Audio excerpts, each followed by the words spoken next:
लीला का शीर्षक राधा का मान और कृष्ण की मनोहार।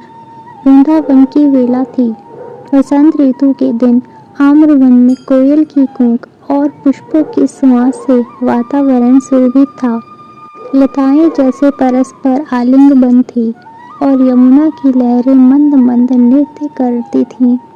राधा एक सुंदर निकुंज में बैठी थी, पर उनके मुख पर मुस्कान नहीं थी। उनकी आंखें नम थीं और उनका मुख सौंदर्य से भरा होने पर भी विषाद में प्रतीत होता था।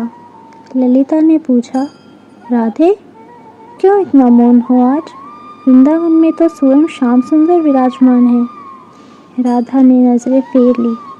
श्याम? वे अब श्याम नहीं, केवल मुरलीधर हैं, जो सबकी सुनते हैं पर मेरी अनसुनी कर देते हैं। विशाखा ने धीरे से हंसते हुए कहा, अरे क्या बात हुई राधे, तुम तो सदा उनकी सबसे प्रिय रही हो। राधा ने मान की भंगिमा में उत्तर दिया, प्रियता तो अब गोपियाँ की बदलती रहती है, जैसे शाम की दृष्टि। एक क्षण में ललिता, दूसरे में चंपा, फिर किसी और पर। मैं कोई रस की सभा नहीं जहाँ वे बार बार प्रवेश करें।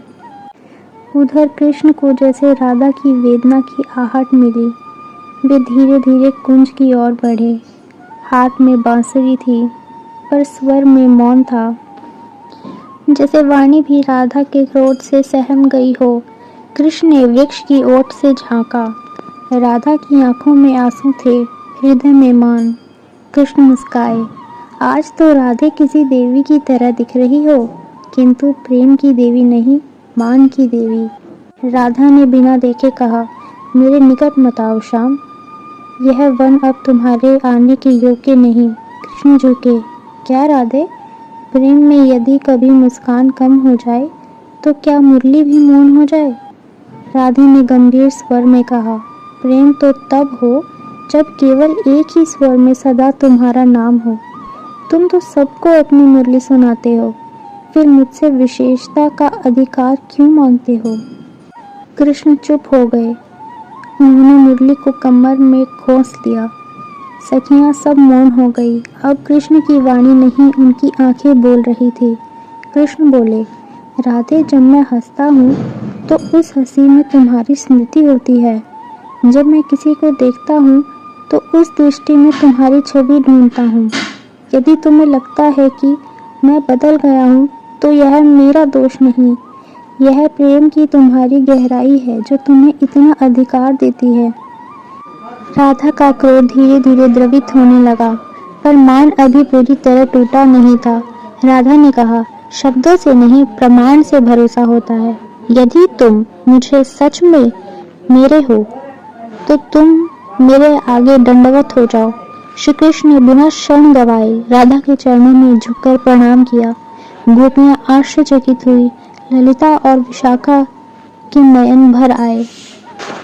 कृष्ण बोले, यदि प्रेम में विनम्रता नहीं तो वह प्रेम नहीं। राधे, मैं तुम्हारे चरणों में हूँ, न केवल आज, अभी तो हर युग में, हर जन्म में। राधा का मन पिघल गया। उनके नेत्रों से अश्रु बहने लगे। मान की दीवार ढह गई।